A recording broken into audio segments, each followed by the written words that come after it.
नमस्कार दोस्तों, शुभ प्रभात। दोस्तों, हम सब अपने अपने आराध्य देव की अपने तरीके से पूजा करते हैं ताकि हम प्रभु की प्राप्ति कर सके।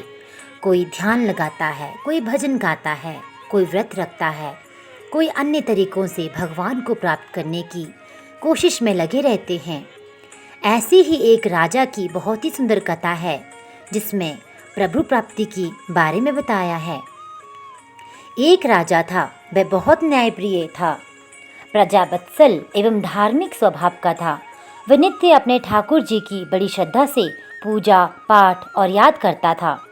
एक दिन ठाकुर जी ने प्रसन्न होकर उसे दर्शन दिए और कहा, राजन, मैं तुमसे बहुत प्रसन्न हूँ, बोलो तुम्हारी क्या इच्छा है। प्रजा को चाहने वाला राजा बोला, भगवन, मेरे पास आपका दिया सब कुछ है। आपकी कृपा से राज्य में सब प्रकार सुख शांति है। फिर भी मेरी एक ही इच्छा है कि जैसे आपने मुझे दर्शन देकर धन्य किया, वैसे ही मेरी सारी प्रजा को भी कृपा कर दर्शन दीजिए। ये तो संभव नहीं है, ऐसा कहते हुए भगवान ने राजा को समझाया, परंतु प्रजा को चाहने वाला राजा भगवान से जिद करने लगा। आखिर भगवान को अपने साधक के सामने झुकना पड़ा और वे बोले, ठीक है, कल अपनी सारी प्रजा को उस पहाड़ी के पास ले आना और मैं पहाड़ी के ऊपर से सभी को दर्शन दूंगा। ये सुनकर राजा अत्यंत प्रसन्न हुआ और भगवान को धन्यवाद किया। अगले दिन सारे नगर में ढिंढोरा पिटवा दिया गया कि कल सभी पहाड़ी के नीचे साथ पहुँचे, वहाँ भगवान आप सबको दर्शन देंगे। दूसरे दिन राजा अपने समस्त प्रजा और स्वजनों को साथ लेकर पहाड़ी की ओर चलने लगा। चलते चलते रास्ते में एक स्थान पर तांबे की सिक्कों का पहाड़ देखा। प्रजा में से कुछ एक लोग उस ओर भागने लगे। तभी ज्ञानी राजा ने सबको सतर्क किया कि कोई उस ओर ध्यान न दे, क्योंकि तुम सब भगवान से मिलने जा रहे हो। इन तांबे की सिक्कों के पीछे अपने भाग्य को लात मत मारो। परंतु लोभ लालच में वशीभूत प्रजा के कुछ एक लोग तो तांबे की सिक्कों वाली पहाड़ी की ओर भाग गई और सिक्कों की गठरी बनाकर अपने घर की ओर चलने लगी।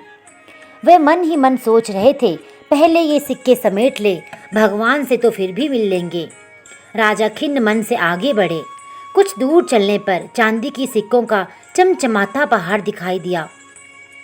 इस बार भी बची हुई प्रजा में से कुछ लोग उस ओर भागने लगे और चांदी के सिक्कों को गठरी बनाकर अपने घर की ओर चलने लगे। उनके मन में विचार चल रहा था कि ऐसा मौका बार बार नहीं मिलता है। चांदी के इतने सारे सिक्के न मिलने पर भगवान तो फिर भी मिल जाएंगे। इसी प्रकार कुछ दूर और चलने पर सोने के सिक्कों का पहाड़ नजर आया। अब तो प्रजाजनों में बचे हुए सारे लोग तथा राजा के स्वजन भी उस ओर भागने लगे। वे भी दूसरों की तरह सिक्कों की गठरियां लाद लाद कर अपने घरों की ओर चल दिए।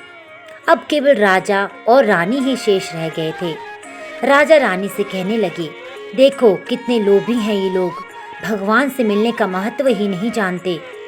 भगवान के सामने सारी दुनिया की दौलत क्या चीज़ है। सही बात है। रानी ने राजा की बात का समर्थन किया और वे आगे बढ़ने लगे। कुछ दूर चलने पर राजा और रानी ने देखा कि सप्तरंगी आभा बिखरता हीरों का पहाड़ है। अब तो रानी से भी रहा न गया। हीरों के आकर्षण से वह भी दौड़ पड़ी और हीरों की गठरी बनाने लगी। फिर भी उसका मन नहीं भरा तो साड़ी के पल्लू में भी बांधने लगी। वजन के कारण रानी के वस्त्र देह से अलग हो गए, परंतु हीरों की तृष्णा अभी नहीं मिटी। ये देख राजा को अत्यंत ही ग्लानि और विरक्ति हुई। बड़े दुखद मन से राजा अकेले ही आगे बढ़ते गए। वहाँ सचमुच भगवान खड़े उसका इंतजार कर रहे थे। राजा को देखते ही भगवान मुस्कुराए और पूछा, कहाँ है तुम्हारी प्रजा और तुम्हारे प्रियजन? मैं तो कब से उनसे मिलने के लिए बेकरारी से उनका इंतजार कर रहा हूँ। राजा ने शर्म और आत्मग्लानि से अपना सर झुका दिया। तब राजा ने देखा और वो बहुत शर्माया हुआ था। भगवान ने राजा को समझाया, राजन, जो लोग अपने जीवन में भौतिक सांसारिक प्राप्ति को मुझसे अधिक मानते हैं, उन्हें कदाचित मेरी प्राप्ति नहीं होती और वह मेरे स्नेह तथा कृपा से वंचित रह जाते हैं। दोस्तों, ये कथा आपको कैसी लगी और इस कथा का सार भी मैं आपको आखिर में बताती चलती हूँ। इस कथा का सार है, जो जीव अपनी मन, बुद्धि और आत्मा से भगवान की शरण में जाते हैं और जो सर्वलौकिक मोह को छोड़ के प्रभु को ही अपना मानते हैं, वो ही भगवान की सेवा प्राप्त करते हैं। उम्मीद करती हूँ आपको ये कहानियाँ, ये कथाएँ अच्छी लग रही होंगी। दोस्तों, ऐसी और कहानियाँ, कथाएँ सुनने के लिए आपको इस चैनल से जुड़ना पड़ेगा और उसके लिए आपको करना पड़ेगा इस चैनल को सब्सक्राइब, लाइक और अपने दोस्तों के साथ शेयर। धन्यवाद। आपका दिन शुभ हो।